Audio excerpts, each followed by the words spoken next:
weißt ja genau, wohin gehen mit der Gambe. Und das ist auch schön. Und mit den Jahren an den Nüssen.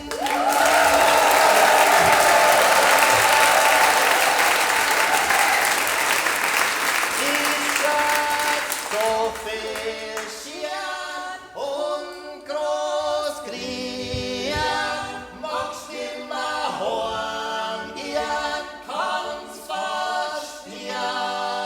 Mit dem Kulturreferat München und diese wunderschönen Menschen, die das so erfrischend machen. Meine Güte!